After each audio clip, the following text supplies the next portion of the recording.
Hey. I wasn't sure which loop that was going to end at. Honest Abe here, smoking cigars with an intimate night with Steve Saka tonight. Joining me as always is the man they call the GOAT, Alex Tavella. Yeah, it was my fault. I didn't check the end. Usually it has that's smoke in. Yeah, a little warning. That lets me know. I said, let me look up. I was sharing the post. I said, let me look up just in case this is actually the end. And I'm like, oh, hey. Yeah, I guess this blurred background is not really working. It's kind of weird, right? It's not, a little bit. If you move, I mean, if you stay still and just like don't move, you're good. But if you move around a little bit, you get some trails. Either that or I'm tripping. One or the other. Oh, man. So we're having an intimate night with Steve Saka. I feel like we have a lot of intimate nights with Steve Saka, but it's always good to hear from him. Yeah, well, we got some stuff to talk about. It's our second time ever doing this deposit to pre-order, make to order special release, which is a format I absolutely adore and want to implement with some select other drops that we'll be working on in the near future. And did Evan Darnell get back to town? He was away. Is he on? He is on. So they are both on. Well, let's pop the boys in, see what's cooking. Boom. There they are. Well, they have a look at that. What is that? It's like a stud, like, or some crap. No, the throat loss. Yeah, that virtual background was bothering me. I had to get rid of it. There you go. Evan, your hair's growing, man. Yeah, it is. I don't know what I'm doing with it, but it's doing something. It's definitely still there, at least, with the gray beard. Now, are you a frower? I feel like you're probably a frower. Oh, of course I'm a frower. I'm Jewish. It looks like a scrub, doesn't it? What does that mean? That your hair grows into a fro? Yeah, it's just like one piece of hair. Yeah, so I keep it tight. I was a frower. You were. Oh, you're Middle Eastern. It makes sense too. Yeah, I was a frower. So it's good to be back here. I'm enjoying these cigars that we started off giving away, I guess, at our dinner at the Great Smoke. But well, you just had an event you just did, right? I had an event last night in Tampa with our friends at Corona. And what an amazing night. We raised over $20,000 for one of his original workers who has stage 4 breast cancer. But it was really just a celebration of her. You know how it is, like original employee. People love this girl, loved her. And it was a really special night. I bought one of Jeff's cows. I bought a whole cow. So it was one night, one cow, one cause. And our caterer, Potions of Motion, came up. We had so much food left over. It was embarrassing, and people were eating. But we bought 400 pounds of meat off of I'm just curious because you're not a shy guy, but what the hell does a whole cow go for? I think he charged like a little bit over $3,000. So it came out to be like $7, $8 a pound of meat. How much meat comes out of a whole cow? A lot. About 400 something pounds of butchered meat, but a lot of it's ground beef because, as I said, 8 pounds sounds great when you got the fillet and the T-bone and the porterhouse. Exactly. But when you're talking about ground beef and breakfast sausage, yeah. But I'll tell you what, though, they were creative. We had like 2 different types of meatballs. But the thing is, it's like it was only like, it's only one fillet. Oh my God! You got to post Richard Panicelli's comment. I didn't think of it earlier, but all we got to do is give him a little mask. That's great. Yeah, I've been getting a lot of comments on this shirt. That's great. That's funny. Oh my gosh. And last night everyone had the event only cigar, which was really cool. I love seeing 80 people that have never had a Red Meat Lovers Club cigar. Most of them have not. So they all had event only Red Meat Lovers Club cigars to start the night. Now, Steve, the event only Red Meat Lovers Club was basically, I think, what was it? The box press, the meat box press version in a shorter vitola? Exactly. Yeah, it's a Robusto format. The Robusto format. Nice. Yeah. You have any of those left, or are they all gone? They're all I have good. a few. Oh, I don't know. I know I have a few left. Oh, I'm good. making more now, so Yes. I can't remember exactly when they're coming, but sometime in the next, I think, 4 to 8 weeks. I think they're supposed to be more, so Evan has more cigars to work with. Great. Well, Steve, you're eating beef sticks. I'm going to smoke a beef stick. Me too. I'm going to tell you what, though. I didn't realize that I was not smoking these right until Alex pointed it out to me. Like, What does that mean? How do you smoke it wrong? well, I don't. What I I was missing a key thing. he actually pointed out something that made it actually a much better smoking or enhanced smoking experience. I ignorantly was cut the top of the cigar to draw, and then Right. I would subsequently cut the bottom to light. No, you don't have to do that. You can just light the bottom as is. You actually start off with a little different taste when you do it that First way. glance, You get there's so more much. wrapper. You get And I so think- much more wrapper.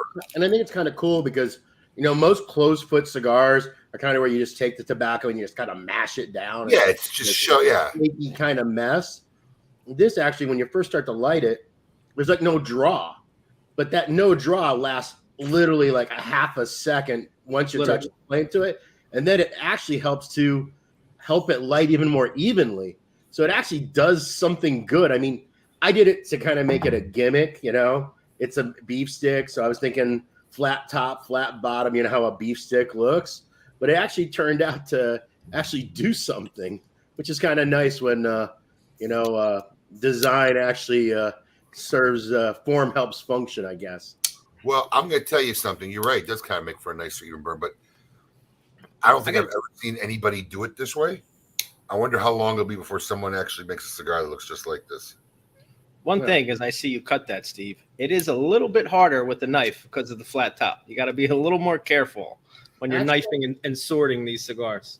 I don't know. I cut cigars all the time with a knife, so that's normal for me. I actually find them easier to cut with a knife than with a cutter.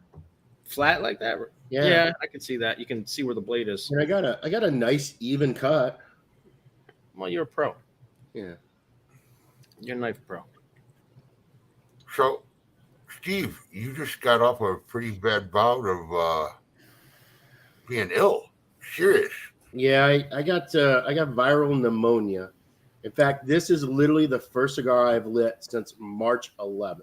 Yeah, you sounded pretty bad. I was completely 100% in bed all last week. And I'm still not good, and this is probably going to kill me, but I don't have a choice because tomorrow I got to go to Phoenix, and what can you do, man? It's the way life works. Oh, look at Craig's little thing. I double punch mine. It's kind of a cool way to do it too. I tell you what, when how you cut a cigar becomes a topic of conversation in the various ways it can be cut, that's kind of a cool little thing, I think. See, as a cigar guy, I actually find it kind of annoying.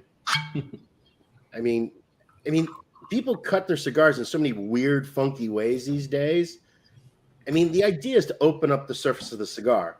The more surface area you can open, the better. You just want to open up as much as you can without cutting into the part where it starts to unravel at the head. Right. All these other things, the punches and the crown cut. And That's the one I really don't understand. The crown cut. I mean, at that point, you might as well straight cut it. You completely And the other thing too is undid the V it's cut. made out of tobacco. It's not designed to be cut 8 times and stay intact. And you got the people, they do the cross cut and then they do that crown cut. They cut it 3 times. It's ridiculous. Right. And look, I get it. Retailers sell cutters, accessory manufacturers sell cutters. I understand it. Everyone likes to have the new cool accessory. But what I will say is I have never met somebody that actually works with tobacco or actually makes cigars that actually uses a V cutter. Not one. I pretty much bite, but you can't really bite your cigar, so I had to really get a cutter. Yeah, cigar makers, they use their thumbnail, they bite, they use a knife, or they'll use a straight cutter. That's it, man. I've never seen all these fancy gadgets. None of us use that crap. don't they have a shuriken or something that cuts it like a crown cut, but it's like one cut, or they get something. It's a shuriken. It puts little like holes in it, but it doesn't Something, actually yeah. break the. Yeah, I saw that. Now I will admit, I don't know who this guy is, but he sent me a picture of a prototype cutter that actually works like a melon baller. And I got to admit, that was pretty cool looking. I'm waiting to see the actual prototype. He's gonna send me one. It scoops through the cap. It actually scoops through the cap like a melon ball. It's crazy. I bet you'll sell a shitload once. Yeah, it's like everything. First go round. So you look glad you're feeling better, Steve. Yeah, I'm 75%, but I'm way better than I was. Literally a week ago, I was in bed for 4 days straight, just vomiting. Now you hit the you're hitting the road tomorrow. You're like on tour?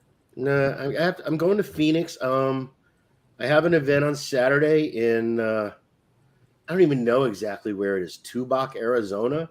It's like almost at the border.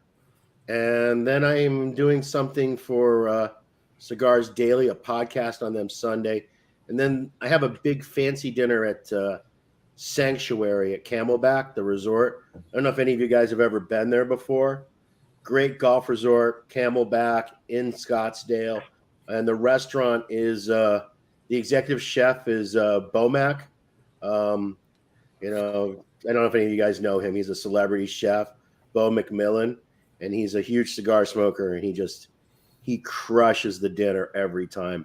And the setting's beautiful. It's outside, pavilion. Are you a golfer? Camelback. Am I a golfer? Hell no.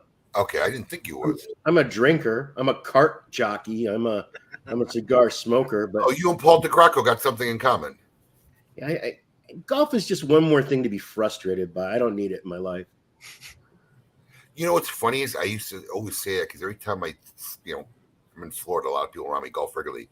They're always so fucking frustrated. I said, how do you do this for relaxation? Yeah. How is this a relaxing time for you? You're always breaking clubs, bitching about their slices. And the other thing, too, is I would be that douchebag that would start playing golf, and like 90 days later, I'd be like, oh, I need a custom set of clubs. Right. Because I always loved the gear and the kit and all that. So I would end up spending a fortune on something that I would never use. Yeah, we feel having all the cutting edge advantages that we could have will better our game, which it doesn't. No, I don't even. I think it's just the toy factor. So if you don't start, you can't want it. That's what kind of prevents me from getting into golf. Not that I really want to, but I can't just go out. Oh, come on! I got an extra set of clubs. I'm a lefty, anyway. So yeah, nobody's got an extra set of lefty clubs hanging around. You play golf, Evan? I don't, and I have a golf tournament coming up in 2 weeks, and I'm sort of dreading it. How do you not play golf? Don't you live in a golf community? Don't they have a golf course in your community? No, I live in a community that people move here so they don't have to pay $50,000 to golf. Right. It has the clubhouse, but without the golf course. The best way to enjoy golf events is get a cart, get a couple bottles, take some cups around with you, take cigars, hire some hot chick to ride in the golf cart with you, and let her just serve drinks and cigars to everybody as you tool around the course, hole to hole. That's exactly. A good day at golf. Sounds like the annual cheetah tournament here in South Florida. Pretty much. Yeah. Did you ever do that? You ever do that or go to that, Evan? I haven't been to that one. Little known fact about me, I used to run one of the nicest gentlemen's clubs in the country in New York City called Rick's Cabaret. Surprise me. Was that before you were married? Before I was married. Obviously. I was the food and beverage director. Yeah. Publicly traded company, 12,000 square foot club in the middle of Midtown Manhattan. I don't quite see Miss Darnell letting that fly. No. Not quite. Food and beverage director used to work during the day. And who else works during the day? Which is daytime strippers. They are different than in nighttime strippers. Oh, it's a different breed. They used to be nighttime strippers, and then they got kicked off the shift, but they still want to make some money, so they have to go to the daytime. Not fun. I tell you what, the cheetah one is actually really, really well done. It's a great time. We sponsor it, and I used to go there. But the strippers are all the caddies, and they have all these little side competitions going on. And one of the coolest things is they always do this golf ball drop with a helicopter, where everybody gets the one. They go over a hole in one, they drop it, whichever ball lands in it first wins like $1,000 or something. I mean, they got a lot of cool, fun things going on. I'm doing at our golf tournament in a couple weeks. I have a world champion, literally 2015 world champion, long distance driving woman, world champ, and she drives the ball for you on a par 5 for a donation to the Boca Raton Police Foundation. And if you hole out from there, you get this $5,000 trip to Myrtle Beach. Really? Yeah, that was offered to us, and I said that sounds like fun. So we're doing that. It's gonna be cool. Let's talk a little bit about RML. This is our third rendition, our third vitola of this blend, right? The original 6x56. Right. 6x56 Pareo. 6x52 box press. 6x52 box press. For 2 years. And now the 5th year is the beef stick we went with. Now, this was texted to me by Evan as an idea, which I basically didn't even reply to. Right. As most Evan Darnell. Well, it's because the Evan Darnell proposal would have gotten us into legal trouble, as most of Evan Darnell's proposals do or would. But next thing I knew, you were making this for the attendees of the RML, the Red Meat Lovers Club sponsored dinner of the Great Smoke. And how did this conversation happen? Let's let the public know. Well, he said the idea, and I thought it was a cool idea. I just didn't want to put it in a Ziploc bag with a Saka squatch on it and get sued by the Jack Links people. So the cigar part was a good idea. The Jack Links intellectual property part was the part that I didn't like. So basically, I just did it without that part. And we had this conversation. I think it was like during the virtual, like day of food, the Saka Laka day of food that we did at the store when you guys were over at the doing the casting at the Polish club, and we talked, and surprisingly Steve listened, and I appreciate that because it was I think it came out great. Look, RML is kind of it's a weird brand if you think about it. I mean, the cigars are exceptionally good, but it's a little fun. It's a little lighthearted. It's a little, you know what I mean? It's not meant to be taken, in my opinion.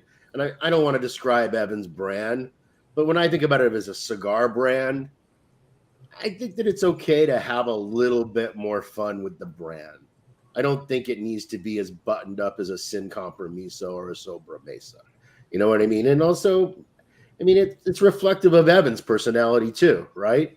Evan's a gregarious, kind of guy. So making a cigar, beef stick, it's kind of it's kitschy, but it's not too kitschy, and it fits with Red Meat Lovers, and it's an interesting format, and it happens to be in a size. Now, look, obviously, a 6x44 would be more closely resembling a true, like Slim Jim kind of beef stick, but it wouldn't be as good to smoke because you need a certain amount of girth in order for this blend to work. And this is a 48 ring gauge. So it's kind of one of those double sticks, the fat ones. This is becoming my favorite ring gauge. 46 to 48 is like my sweet It is my favorite. It literally is. Okay, and oddly enough, I'm probably like leading the charge on 48 ring gauge cigars. You realize that in my portfolio and almost every brand I have, there is a 46 or a 48 ring gauge cigar. I mean, and then look, it's a size that retailers don't like typically because it's not a big selling size, but I just think it's a wonderful size. It's just the perfect balance between big enough that you can do a lot of interesting blending in it, but yet small enough that it allows the tobacco to really pop. It also allows for a really nice, even burn, far less construction issues. It's a 48 ring gauge is one of my favorites, and I make a lot of 6x48s. And let me say this: before Dunbarton, I don't know if there was a single brand in the market. There must have been, but I can't think of any 6x48s. but I have them in pretty much everything I do. Yeah, every cigar that I smoke of yours outside of Sin is a 6x48. Yeah. Sin, I'm a number 5 guy. I'm a number 5 guy too in the Sin, and the Paladin too. But yeah, I don't know. It's like even in like the regular sober mix, I have a 6 1/4 by 46, the Cervantes Fino. This definitely the slowest seller of the brand. Okay, but in my opinion, it's one of the best ones in the whole line. It just really works. I'll tell you what, Abe, you know who swears by that cigar? I haven't seen him in a while, but our friend Max Eisenberg. I haven't seen Max in a while either. Yeah, since COVID. But he's a Cervantes Fino. Make sure you have a box for him when he comes down from Canada. So let me ask you something. Were the rollers like wondering what you meant when you were trying to describe how to do the foot of the cigar? Yeah, I mean, look, you had to show them, explain it to them, let them do it wrong, show them again, and and eventually they get it. I think one of the things that's interesting about this cigar from a manufacturing point of view is we don't actually close the feet when we make the cigars. When I was making the original test samples, that's the way we did it. But I noticed that they weren't wicking properly in the aging room. So ultimately, when we got to the actual production, we make the heads flat and we close the heads, but we leave the foot open. And then 2 months later, 3 months later, when we pull them out of the cool rooms, right before we pack them, that's when we actually put the flat piece on the foot to close the foot so that we have allowed the moisture to wick out of the cigar. So it's it's actually an extra step. And it doesn't sound like a big deal, but it means the cigars got to go back on the floor. It means they got to go back to quality control. It means you break more cigars. It actually, of all of the red meat lovers we've made to date, this is actually the most expensive one to make, even though physically it's the smallest tobacco weight wise. Huh. Now, was that strictly because of the increase in price in tobacco, or because of? Well, you've got that, but I mean, let's make all the tobacco. All the prices have gone up, right? We all know that. Right. But let's say taking what it currently costs to make the 6x56, the 6x52 box press, and now the beef stick. Of the three, making them today, the beef stick is the most expensive to make. Well, you're holding up man time because you got to put them back on the table to get put them back on the table, and also they're a little bit more difficult to get the bunching right because of the slightly narrower ring gauge, and the blend's a little different too, slightly tweaked to work better in the size. Yeah, I mean, honestly, I know I sound like a broken record by saying this, but it seems like I've liked every rendition better than the rendition before. Yeah, you said that a couple of days ago. Yeah, I love the first blend. I mean, we picked it. Then I loved the box press when it came out. I said, "Oh, this is the best of them all." But you know how I felt about the first one. Yeah, I know you made it public, which I deeply appreciated. Yeah, well, just keeping it real. It was good, but it wasn't great. Steve Saka is at an event saying, "Yeah, it's not the blend I would have picked, but it's not true. It was the blend I picked. It just, in the end, look, you make these things, and in hindsight, you smoke them and you go, I could have done this a little better." So, and he's telling this to people at the launch. Yeah, I remember that. The day we're selling it at the launch. I remember us all eating porterhouses. Everyone got a porterhouse, and then, I'll tell you, I remember doing this show, and remember we launched it during the day, and at night it was sold out. So we had like nothing to talk about pushing the cigar. I remember selling out one year, and it was gone, but we still talked. No, we got crushed in year 3. Yep. Which is what initiated this deposit system. So, right. In year 3, we thought we were hitting the sweet spot because we were, a little high in year 1 and off on year 2 and year 3. And then it, instead of lasting, which I would like a line, I don't mind when they last 30 to 60 days, right? This way, everybody who really wanted it got it. And then you got some to trickle in for the latecomers or the guys who didn't hear about it in time and whatnot. That's a good sweet spot for me. But I think it sold out in what, like, Alex, was it 2.5 hours? Yeah. Year 3, it was like gone, like in less than 3 hours. We're like, what? We had a lot of 3 times in a row we crashed the website. Yep. and we Yeah, had a it lot of. wasn't your website, but it was the payment processor part of the website. And It's always one or the other, and it's always something. Yeah. So, but yeah, this pre-order scenario works way, way better. yeah. So I approached Steve. I said, Steve, look, what I'd like to do is, if we could program our back end because it wasn't designed for it, where we could just take $25 deposits, so people would, who ordered it would be vested into, the packages. But we'll just make them to order. Is that a problem? If I get an order for like 1,200, can you make it? And he's like, yeah. So we did it for the first time. I think we did 1,800. Yeah, it was like 1,800, and then you ordered a few Extra hundred more. 200, yeah. You had some for the shop. It was insane. Which is great because remember when you and I were talking about how many do we think we should make, we were saying like 700, 800. Yeah, 700, 800. We would Right. all And it would have been a disaster. disaster. And that way, and for me, this is better because I don't want to undermake, but we don't want to overmake either. You know what I mean? Right. And you got to guess. You have no way of knowing. So this is a much, much better way of doing it. Yeah. I mean, So we did it last year and it worked out really, really great. When the product finally landed, there was a little emails didn't go out the way they were supposed to, but we eventually got it to everybody. But we even made it better this year. So we're in the what we like to call the open session of pre-orders right now, which I believe ends April 8th, Alex? Yes. You got another 9 days, which you can go to smoking.com. You don't have to worry about chasing or rushing or beating people across your site. You can order as many bundles as you want. It's a $25 deposit, non-refundable per bundle you order. And when they land in November, schedules drop typically around Thanksgiving time. Not only will you get an email, but there'll be a notification just right when you log into the Smoking website telling you your Red Meat Lovers Club cigars have arrived. Please pay the balance, and they will ship immediately. Super simple this year. We streamlined it.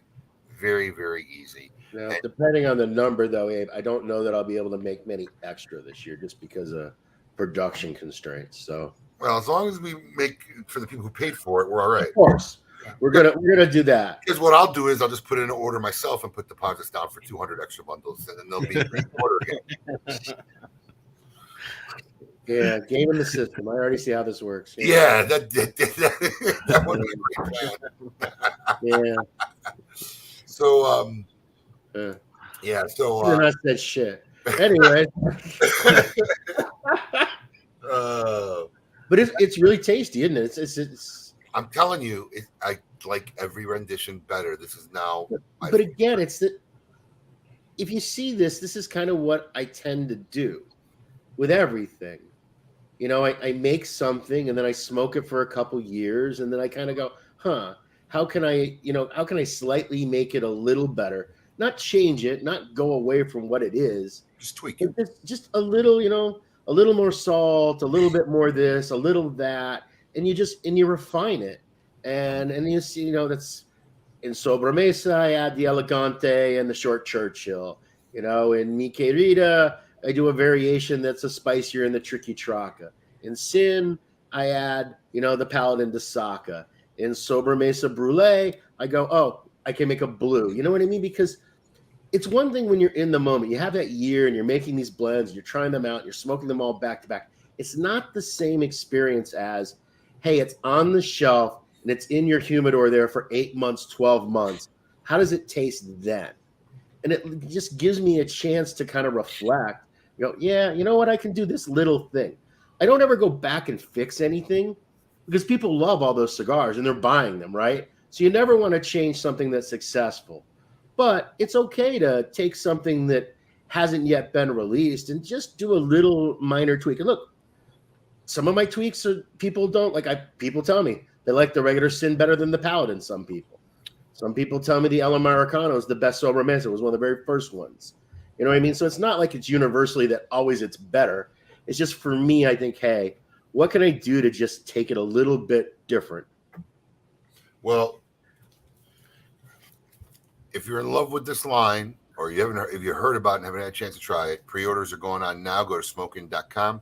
You can secure as many as you want for $25 a bundle, with the balance be paid around Thanksgiving time when they get delivered, and we will ship them out to you right away. Now, what happens if they don't pay for them? Do they get their $25 back? Not refundable.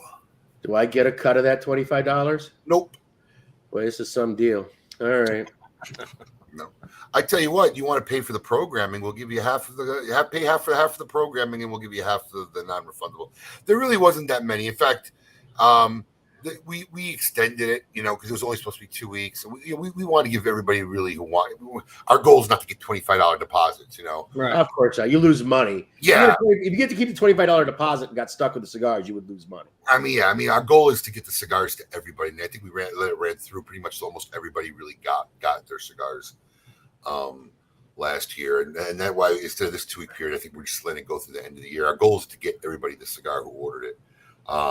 And I also think the $25, it means they have some skin in the game, because everyone will say, "Oh yeah, I'll absolutely take one," and then when it comes time, it'll be like, I changed my mind. And especially if we're making these to order, Right. I mean,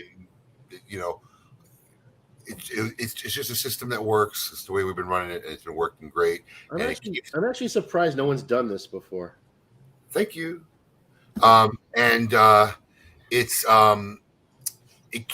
not only gives everybody a chance to get them and whatnot, but what I like is it kills the secondary market. No one's out selling them for double, triple the price because people didn't get them. Right, because I hate the flipper market. Me Look, too. I'm I'm all into capitalism. Shame vote. You buy something, it's yours to sell, get whatever price you can. But as the maker, I don't make dick on that, right? And it's like you think, man, I put all that time and all that effort, all that money, and I made 60 cents a cigar. Here's some douchebag who just happened to have a credit card and was in the right place at the right moment. He ends up making 100-fold the profit, and he did none of the work.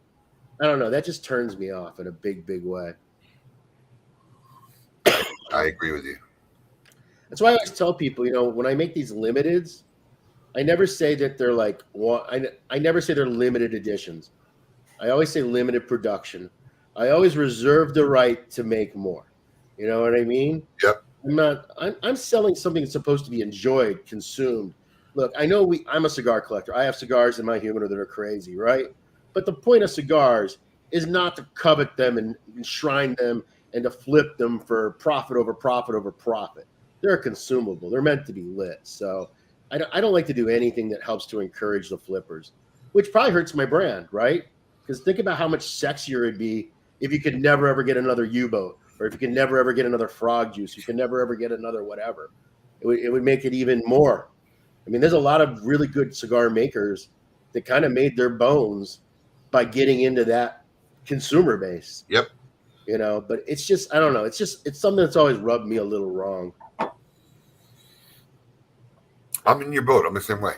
I believe in it. I'm capitalistic and whatnot, but because what really bothers me is that it's like the guys who stocked up on hand sanitizer during COVID. It's not a savviness you had or whatever. You basically glommed something up that somebody else really, really wanted. And now you're going to make them pay through the nose for it. Look, I'm into watches. I don't talk about it because it's just kind of right now, the watch thing has gone just totally bonkers in the last, 7 years? And all these watches are just in all these dealers' hands. They've put the prices through the roof on a lot of stuff. Stuff that was already expensive. They've now made it, I'm buying a car expensive. And it drives me crazy. So, Bewitched. Yes. Tell us, what about Bewitched? Bewitched is the awesome show that it was. Yeah, Bewitched was a great show, man. She was a hottie, wasn't she? Yes, she was. Her and I Dream of Jeannie, man. Both of those were kind of like that 8-year-old dream thing.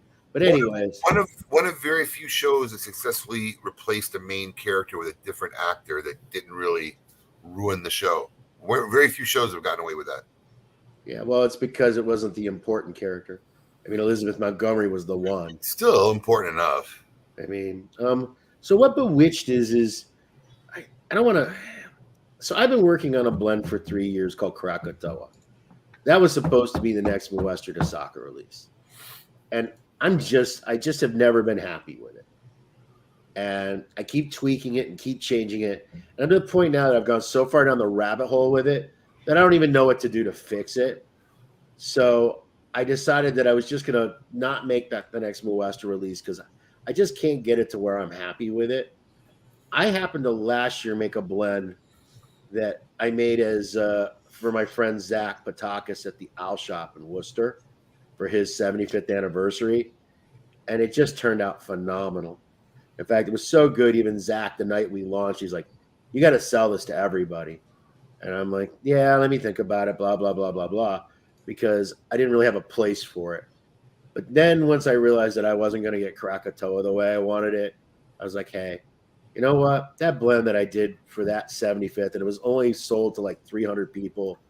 It was just such a phenomenal cigar, and the name just makes so much sense because it's just a medium bodied. It's super elegant. It's cafe and it's like caramel, and it's got this really balanced level of tempered spice, and it's beguiling. It's spellbinding. It's really a super nice cigar, and so I decided I was going to call it the Bewitched because it was bewitching me. What I didn't know, and then I also wanted to pay tribute to the Owl Shop since I launched it there. So I wanted to use an owl as the icon, but that was going to be the tie-in, the fact that I had made it for the Owl Shop. But once I had taken the design down to Nika, that's when Anna told me, she goes, "Well, you know, an owl is a witch." I'm like, "Huh?" She goes, "Yeah, Nicaraguan superstition is that owls are the physical manifestation of witches at night. And that if it's a black owl, it's a bad witch. And if it's a brown owl, it's a good witch." I always thought it was a cat. And well, they have a lot of superstitions. Okay. So it's just kind of weird how it came full circle like that. So I think it was just kind of like meant to be. And I'm excited about this Muestra release. I don't know. It'll be interesting to see how everybody else is about it because it's one of those cigars that's in the middle. You know what I mean? It's not really mild. It's not really strong. It's not really peppery, but it's not peppery. You know what I mean? It's really super dialed in and elegant and really refined. And I love smoking them. I just wonder for other people, are they just going to go, it isn't enough of any one thing? Because, most cigar smokers, a lot of them tend to put themselves in boxes. I'm a pepper spice guy. I'm a earthy strong guy. I'm a super mild sweet guy. You know what I mean? And this just kind of runs the gamut of it all. So it'll be really interesting. I'm excited about it. David Moorhead, just go to smoking.com. You'll see the full line there, buddy. You're having trouble finding them. So when is the Bewitched looking to land? Well, it's funny you mentioned that. A month later than I thought it would, because I actually talked to Pedro Vargas in Nicaragua today, and he's telling me he can't get all the coffins made in time. Cigars are long made at this point. Isn't that always a story though? Coffins are a problem, and I'll tell you why coffins are a problem. I'm gonna go a little bit off onto the political side at the moment. This Title 42 potentially being rescinded is a total cluster muck. Pedro Vargas in the last week has lost 13 people that are heading to cross the border because they think that Biden is going to take Title 42 off the books, which means that they will be allowed into the country with no barrier whatsoever. And 13 employees just in 2 weeks from one box factory. It's insane what's going on right now. So he called me this morning. It's like, "Steve, I can't get all these done." He says, "People just keep quitting on me." And I'm like, "Pedro, don't worry about it. I'm not dying for the money. Everybody will wait." You know what I mean? So it'll probably be like June-ish or July-ish. It was supposed to be May, but it's not. It's unlikely going to happen right now because of Title 42. Isn't it weird how this is all interconnected? Yep. Have we finished the first year yet with him as president? Yeah. So we're in the second year now, right? Yes. And I'm hoping they don't take it off the books. I mean, When's that set to expire? It's like next week. Soon, right? I know it's real soon. The problem is they're getting court challenges to it. Title 42 is kind of letting them do kind of a quasi version of the stay in Mexico policy on the basis of COVID, right? So they were basically rejecting anybody that wasn't children or of a preferred class. and making them kind of stay in Mexico. But they've been getting sued by the what's the word I'm looking for? By the immigration people on the pro-immigration border side, that they can't use COVID as an excuse.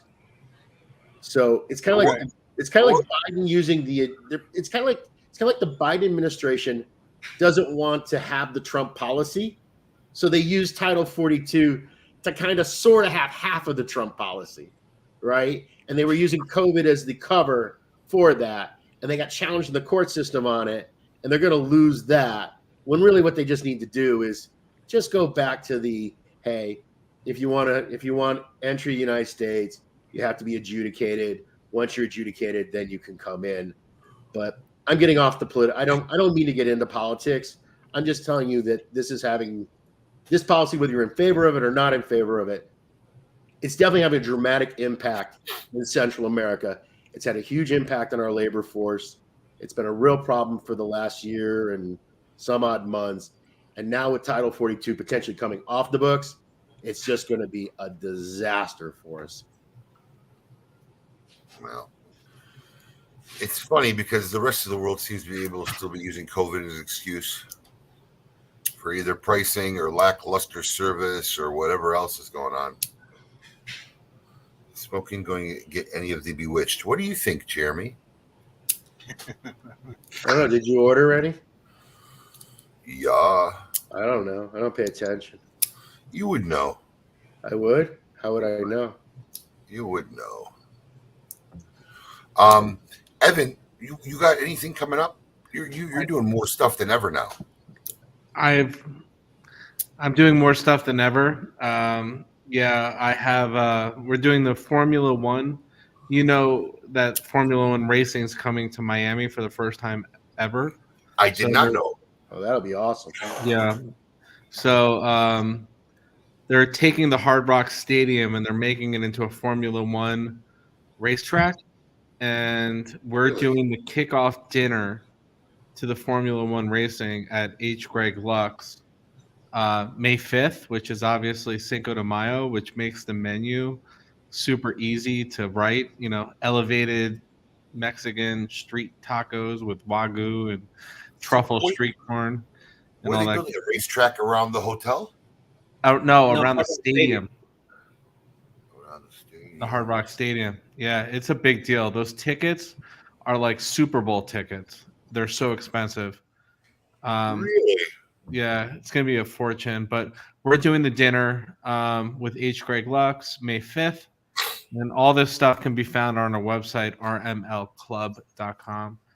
And then we're going to Austin. We're going to open up a chapter in Austin May 12th. First time ever there. With our friends at Casa de Monte Cristo, and it's going to be really cool. We're bringing out the event-only cigars, but beyond that, I actually met him at the Great Smoke. Robert Holt is from Austin, and his wife's super involved in the charity that we're selected, which is Mobile Fishes, and they feed homeless, and it's going to be really cool. May 12th. May 13th, we're going to Houston. We're driving. We're going to do a dinner there. But more importantly, or most important, the SS Saka.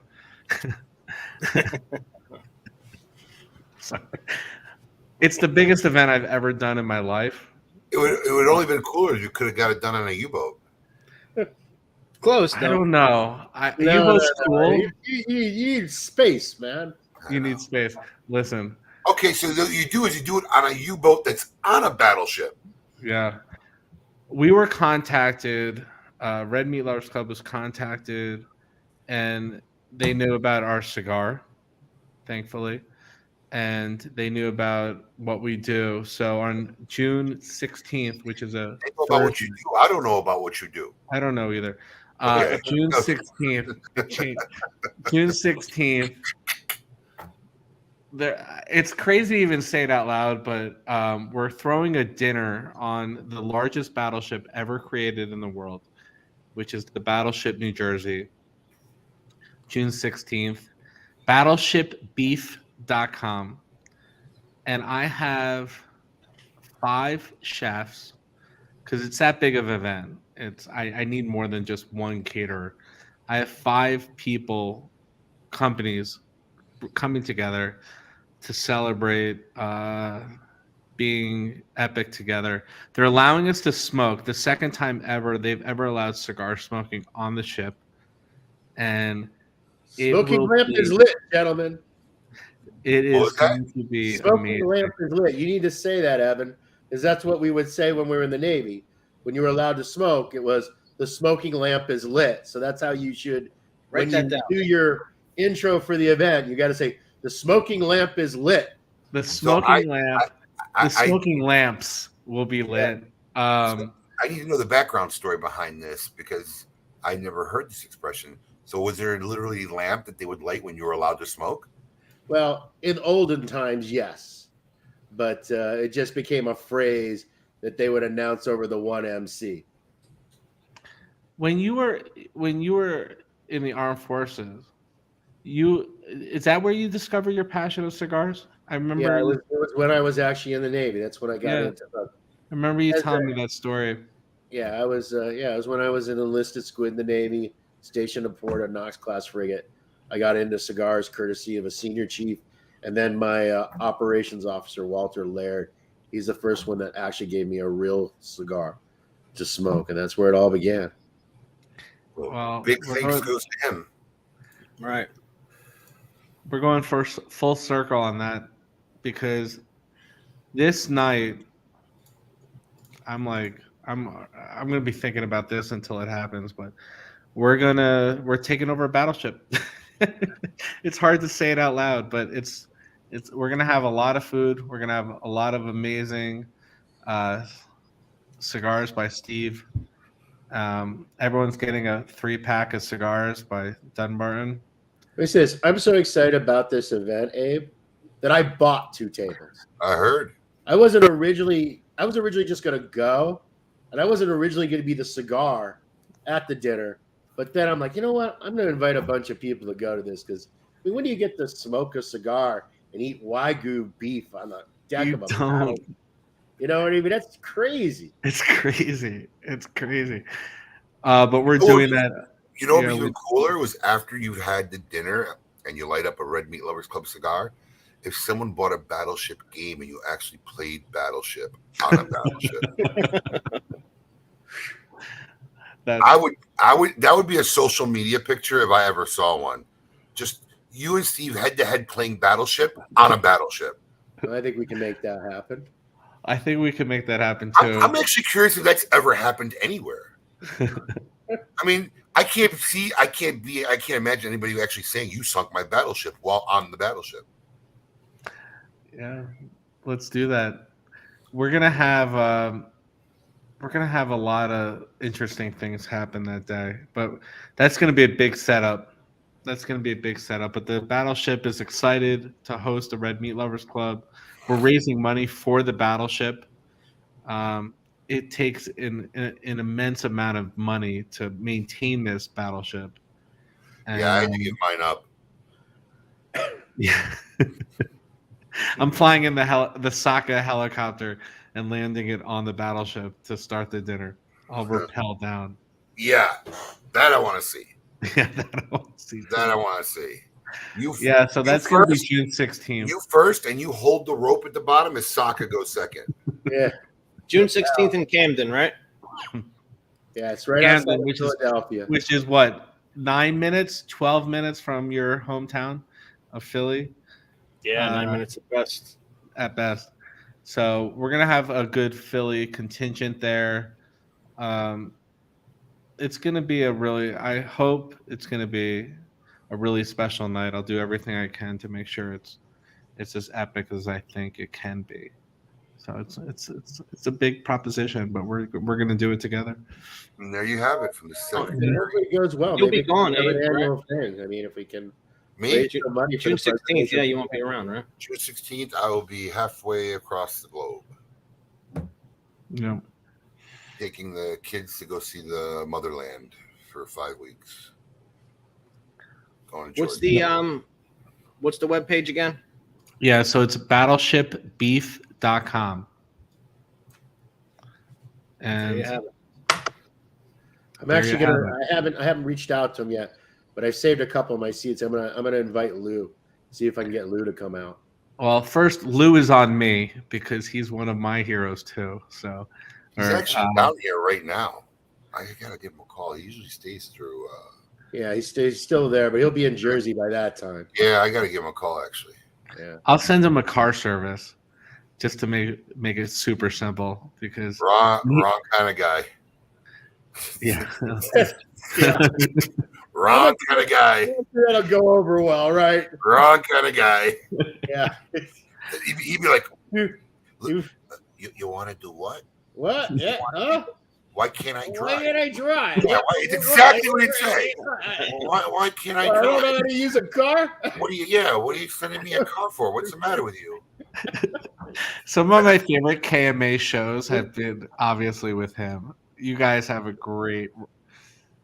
really great thing going. I've when been he's on the very, show. very, very blessed to be Michael's laughing. He knows He's that's such what he an would say. unassuming guy. Like when I worked at JR once, right? You know, Whippany, corporate headquarters. We had the corporate headquarters, and we had the store physically connected, right? And I was going into the store, and you know they have a pit where all the salespeople work, and the counters and whatnot. But it's a very big pit because it's a big store, and of course customers aren't allowed to go in the pit. So I'm walking in, and I'm going into the pit, and Lou's behind me, and the clerk says, "Excuse me, sir, you're not allowed back here," right? I'm talking to Lou, not talking to me. I mean, that's how unassuming Lou is. He like runs the whole thing, owns everything. Everybody's paycheck is because of him. But the clerk had no clue that he was the owner, you know, because he's perfect, man. He's just that guy. Forget about consumers. This is a true story. During the boom, he'd worked the Santa Clara booth, right? And is that the story you just told? I was daydreaming. No, it's another story. I mean, I was at the PCA and I was with Lou, and a guy came up to me and says, "Hey, Steve, can you please introduce me to Lou Rothman?" Right? I was right next to Lou, and Lou goes, "I think I saw him go that way." Yeah, he does that. He does that all the time. Right. He does that all the time. Yeah. Yeah. So yeah, don't send him a car. Yeah. Okay. Yeah. You're talking about a bazillionaire that wears, you know, $3.40 in clothing. Like Right. literally. right. Like when he travels, he throws his clothes out or he donates them to the nearest whatever for pickup. He's like, it costs me more to wash them. Right. Why wash them? Yeah. T-shirts and sneakers. Yeah, Man. it costs me more to wash them. I just give them away. Coffee and styrofoam cups. No, because people, a lot of people don't know. JR existed into a mega Walmart store, so they sold everything: sandals, underwear, perfume. Now, do you know why that ever happened? Jeans. You know how they got into that business, Abe? Which part? The dollar store kind of Andy and Jill. No. The real reason that happened was because of the banks. Because of what? The banks. The banks wanted them to not just be in tobacco. They wanted the business to be more diversified.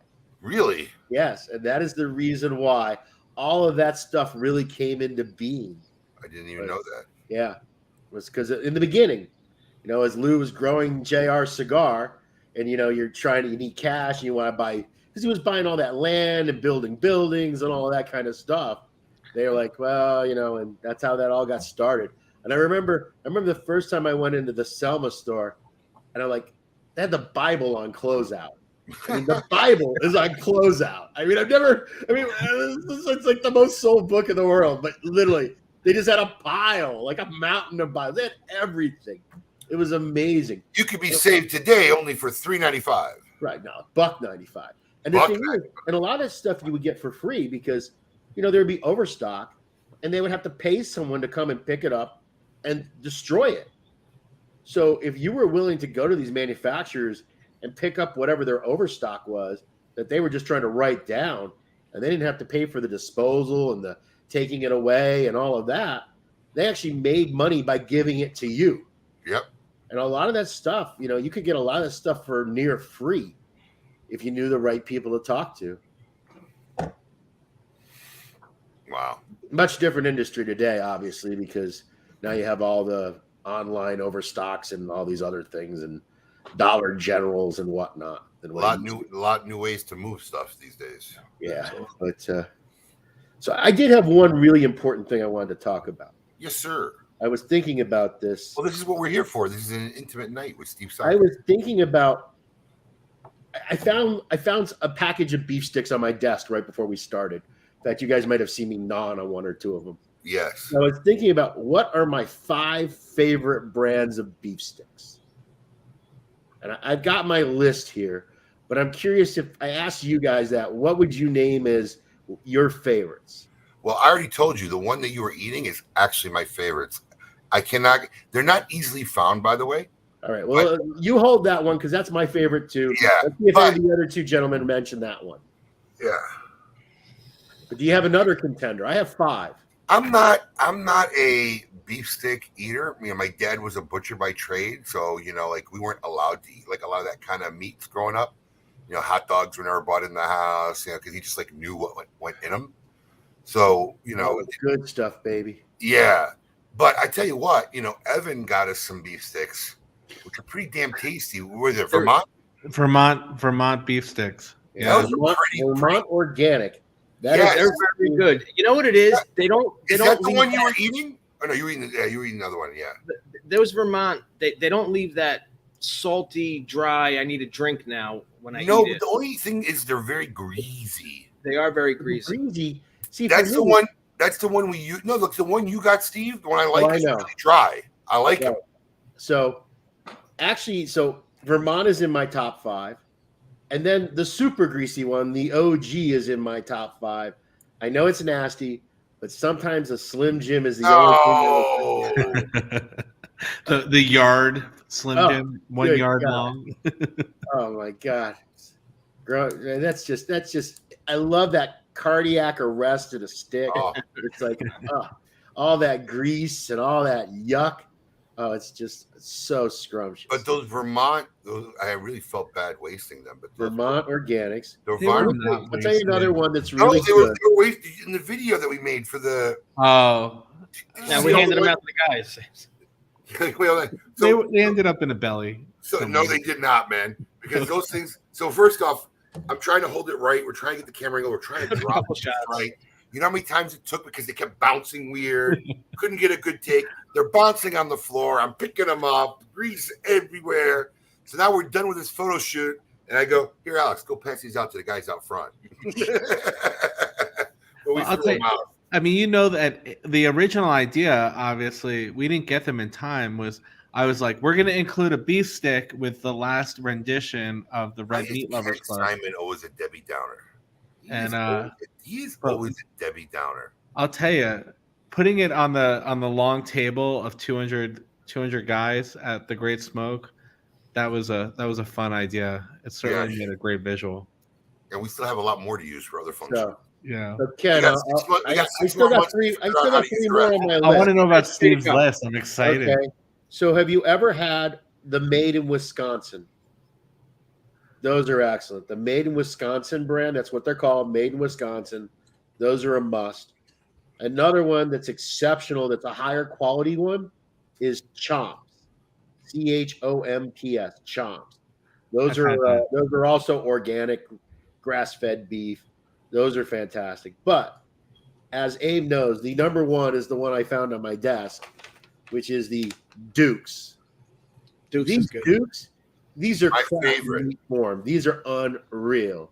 My favorite. I love the Target. They got like a mango habanero one or a mango pineapple one. They got a green hat chili one. This is the original. These are great. And I go, every bite probably takes 3 days off my life, and I'm happy to kill a week right now. Oh my God.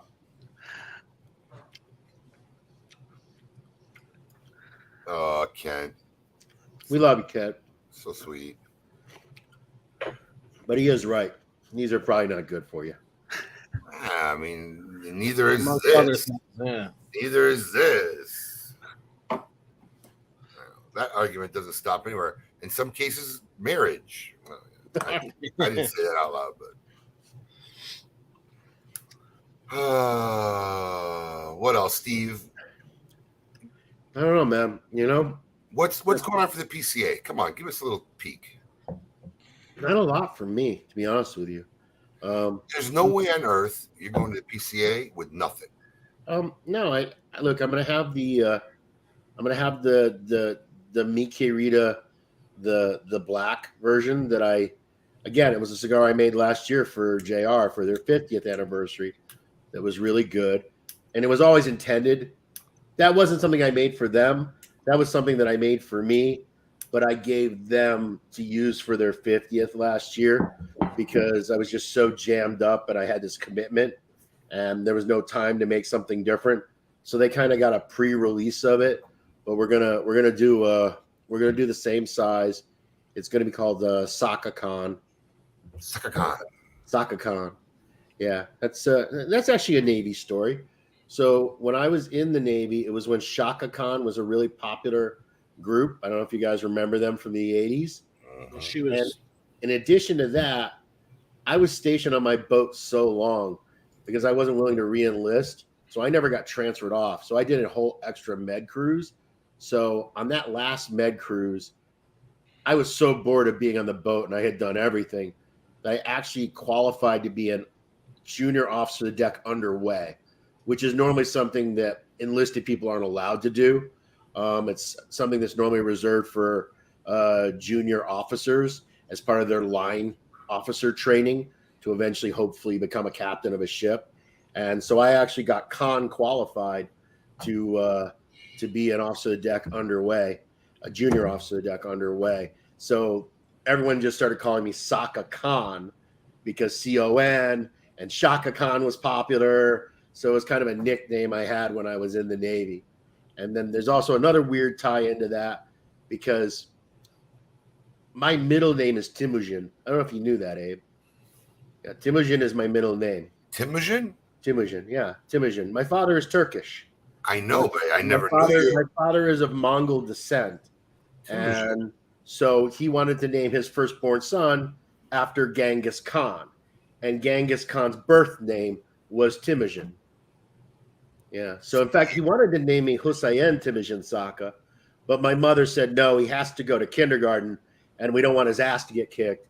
So he has to have look. Things were much different, 50 odd years ago, right? You wanted your kid to fit in. Now everybody gets crazy names, but Temujin stuck. So Saka Khan, the Khan part has a lot of weird tie-ins. Interesting. So Steve's the other thing we're going to be showing at the trade show is I'm going to be adding a limited production release in the Stillwell Star line because in the pipe community and in the pipe tobacco market, it's something that they do as an industry is every year the pipe manufacturers make special holiday pipes and the pipe tobacco people make special holiday blends. So I'm going to follow that tradition in the Stillwell Star line, and we're going to release a special pipe blended cigar for each holiday season. I don't know whether Stillwell Star will be successful in the long run, but it's still successful now. So we'll debut what will come out as the holiday release at the PCA. Is it currently available? Is it in stock or is it currently back ordered? What? Stillwell Star? Right now, I think we actually just got some in. We constantly keep going in and out of back order, but as of right now, I think we just landed about 4,000 boxes. All right. So another question I saw scroll up here was, whatever happened to these ashtrays? Well, so the ashtrays, there's two ashtray problems. The first ashtray problem is my lovely friends in the Asian Pacific Rim who've been dicking me over for 2 years.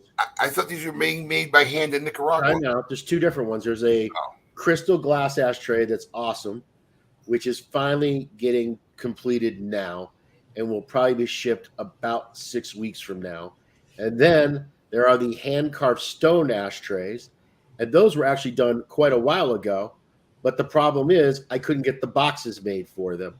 And those boxes have been made, and they are going to ship on the container I believe April 20th, we're going to ship the 500 hand carved stone ashtrays into the country, and I owe like 150 of them to retailers already. Yep. It was something that I promised them from last year's trade show. I've already cleared out a corner of my desk where it's going. So they're drop dead gorgeous. I mean, they really are.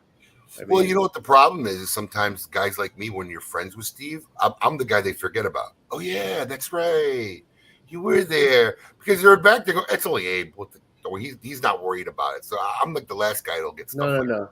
It's like everything. It's been a logistical nightmare. And then the other thing, too, is I probably could have shipped them last month, but because they're stone and because the boxes are physically so big, because we had to make them, because they're all hand carved, they're not all the same exact size. Mm-hmm.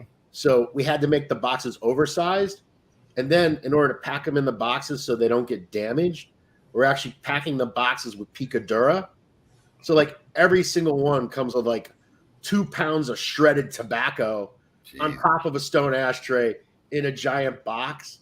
And it was going to cost me something like $50,000 to air freight them in. So I'm like, okay, we have a container coming at the end of April. Let's just put them on the container and let them come in on the container. So, what about mugs? I know, look, I love my Saka mugs more than anything. I literally use them every day.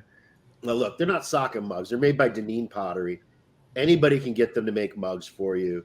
You know, how do we do red? I'll pay. This is not on you. How do I get? You just contact. You call the company and you order them. I feel like Saka has like a certain. Do you have? Let me say this: I have no extra juice, even though this year I'm probably going to spend $50K on damn mugs.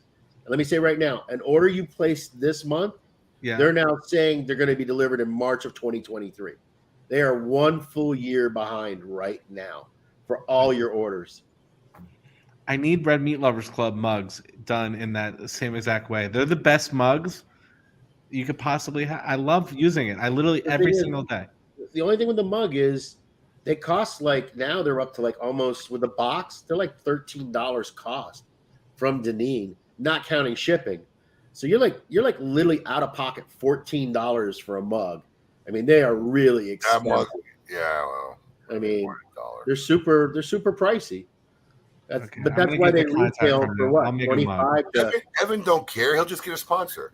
Yeah, exactly. I'm going to get mugs, and I'm going to give them to Abe and deal with that. Look at the website, Evan. Okay. And if you want me to place an order, but you won't get them for a year.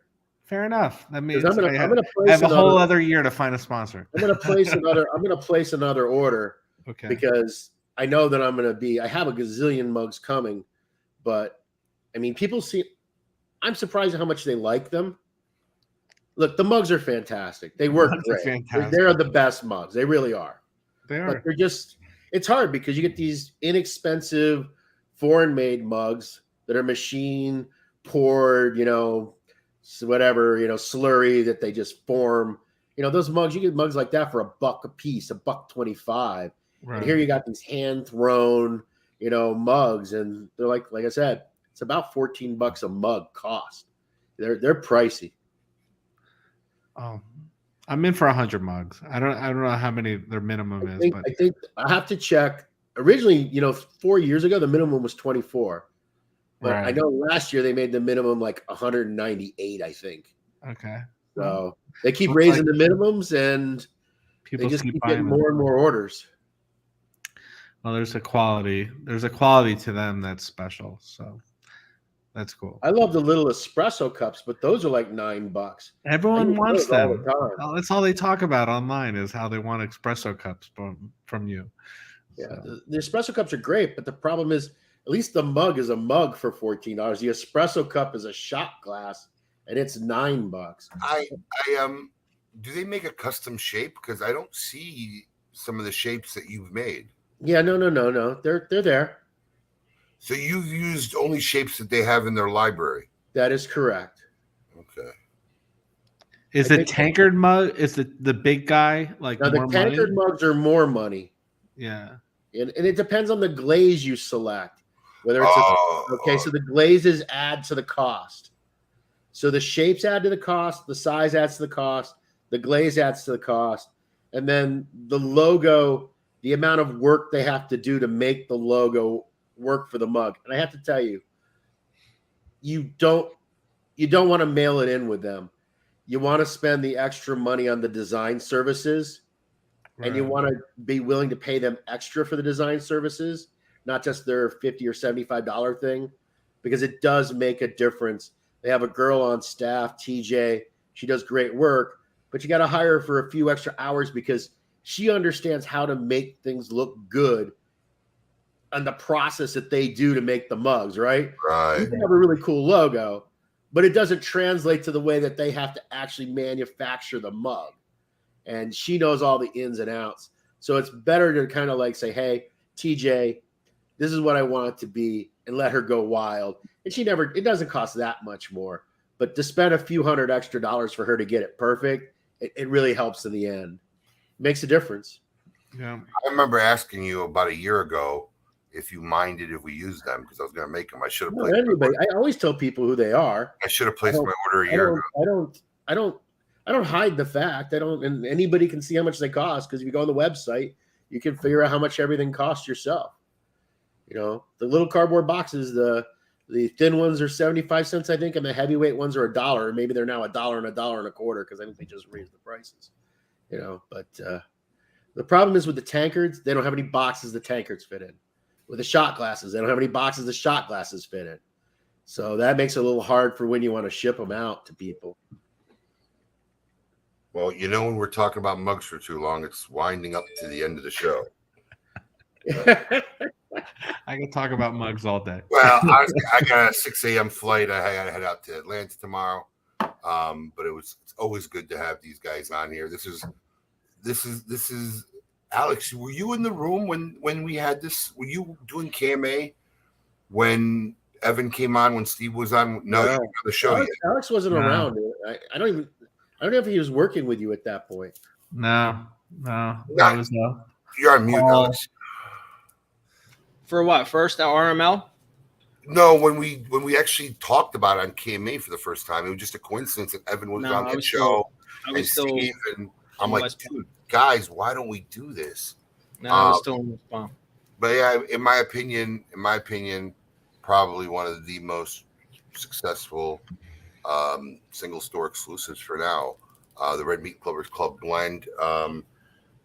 If you'd like some of these, you don't have to worry. You can secure your cigar. Go to smokin.com right now. We have an open period where Steve has graciously agreed to make these to order. That period ends on April 8th, and then we will place the order, and the rest will be delivered this November, typically around Thanksgiving. This drops every year, and you'll get a notification to pay your balance, and we will ship you your Red Meat Lovers Club this year's version, the legendary beef stick, the closed head and foot 6x48 Stellar cigar. Stellar cigar. Guys, thanks a lot. Hey, always enjoy working with you guys. Thanks for joining us, Steve. Evan, a pleasure as always. Steve, take care of yourself, buddy. Yeah. I know you're on the road, but you're still recovering. So take your vitamins and try to get some. I'm getting better. I got to tell you, this was a nice cigar to smoke after not having smoked for nearly 3 weeks. So there you go. All right. You guys have a good night. Everybody have a weekend. We will be doing KMA Talk Radio. I'll be broadcasting my end from Atlanta along with my boys. We'll see you this Saturday. Willie Herrera. Big news we talked about this Saturday. Press release was supposed to drop today, but it didn't, of course, because of legal. But yeah. We are going to talk about it tomorrow on KMA. No, not tomorrow, Saturday. It was supposed to drop tomorrow, but it's not. But we'll talk about it Saturday on KMA Talk Radio. Join us. Till then, everybody have a great night. We'll see y'all soon. Peace.